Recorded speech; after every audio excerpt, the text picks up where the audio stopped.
Hello everyone, आज हम देखेंगे कि पाइथन में फॉर लूप का यूज़ करके अगर आपको कोई स्टार का सीक्वेंस डिस्प्ले करना है, लाइक स्टार अगर एक सीक्वेंस में आगे बढ़ रहे हैं, star, double star, triple star, इस तरह से अगर आपको कोई प्रोग्राम डिस्प्ले करना है तो हम कैसे करेंगे। सबसे पहले देखिए कि हमने लिया a equals to integer input enter size. आपको किस साइज का सीक्वेंस चाहिए, आप वो साइज इनपुट करें, कितनी रोज में चाहिए, कितने कॉलम्स में चाहिए, आप वो डिस्प्ले आप वो इनपुट कर सकते हैं। उसके बाद यहाँ पे हमने लिया n इक्वल्स टू 1, यानी स्टार्टिंग आपको कहाँ से करनी है, तो हमने n की वैल्यू 1 ली है। हमने एक लूप लगाया है फॉर लूप, क्योंकि यहाँ दो लूप लगेंगे, एक रो के लिए लगेगा और एक कॉलम के लिए लगेगा।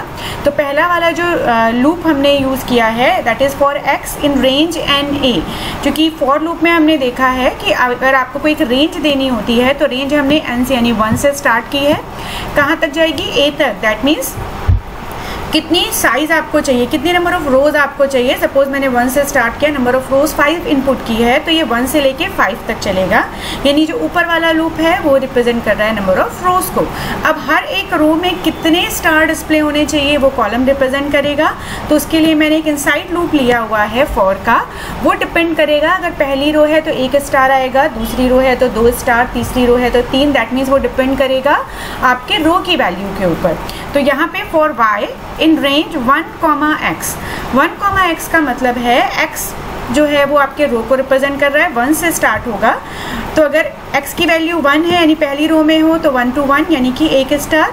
अगर आपकी n की वैल्यू 2, x की वैल्यू 2 हो गई है यानी आप दूसरे रो में हो तो आप 1 और 2 दो वैल्यू डिस्प्ले करोगे, फिर 1 2 3 डिस्प्ले करोगे।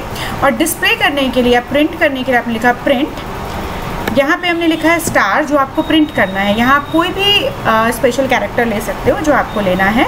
और एंड इक्वल्स टू ब्लैंक, इसका मतलब ये है कि जनरली क्या होता है कि हम जब भी कोई डिस्प्ले करते हैं हमेशा नई लाइन पे आ जाता है, जबकि हमको क्या चाहिए, 1 स्टार चाहिए, फिर नई लाइन चाहिए, फिर 2 स्टार चाहिए, फिर नई लाइन चाहिए, फिर 3 स्टार के बाद नई लाइन चाहिए। तो इसके लिए हमने end equals to double slash यानी कि ब्लैंक स्पेस दिया हुआ है, ताकि वो रो कंप्लीट होने के बाद ही हम नीचे की लाइन पे आए, उसके पहले ना आए। उसके बाद प्रिंट ब्लैंक किया हुआ है, यानी कि अब वो नई लाइन पे आएगा ये कंप्लीट होने के बाद। एक बार एग्जीक्यूट करके देखते हैं, देन आपको और एक्सप्लेन करते हैं। जब आप इसे रन करेंगे तो आपके पास आउटपुट आएगा, अपने साइज इनपुट की आपके पास आउटपुट आएगा। आप देख सकते हैं यहाँ पे हमने साइज 5 दी है, बट आउटपुट में ये जो डिस्प्ले हुआ है ये केवल 3 रोज में डिस्प्ले हुआ है।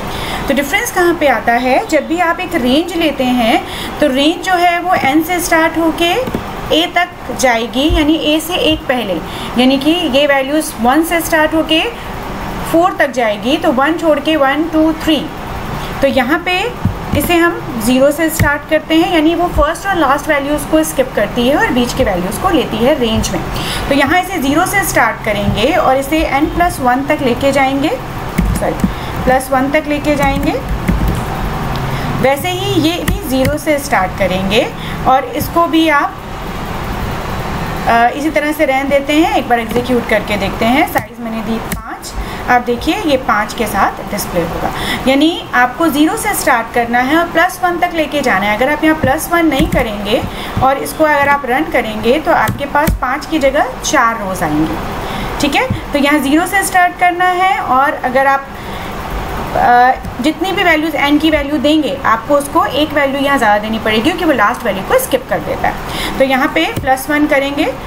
अगर आपने रन करते समय वैल्यू अगर आपने 10 दी हुई है तो +1 कर दिया है, तो वो 0 से लेके 10 तक यहाँ पे डिस्प्ले करेगा। तो इस तरह से आप किसी भी फॉर्मेट में स्टार को डिस्प्ले कर सकते हैं। अब एक बात आती है ये एंडल की, अगर आप एंड इसको स्किप कर देते हैं, नहीं लगाते हैं और फिर आप रन करते हैं, तो आप देखेंगे ये पहले 1 आया, फिर 2 एक साथ, फिर 3 एक साथ, फिर 4 एक साथ, फिर 5 एक साथ, क्योंकि प्रिंट के साथ न्यू लाइन ऑटोमेटिकली ऐड हो जाती है। बट हमें कैसा चाहिए, 1 चाहिए, पहला 1 स्टार, फिर 2 स्टार एक साथ, फिर नेक्स्ट लाइन में 3 स्टार एक साथ। तो इसके लिए यहाँ पे end equals to single quote में विदाउट एनीथिंग, विदाउट स्पेस, कुछ भी नहीं देना है आपको, और आप यहाँ पे रन करते हैं तो उस कंडीशन पे आपको इस तरह से आउटपुट मिलेगा।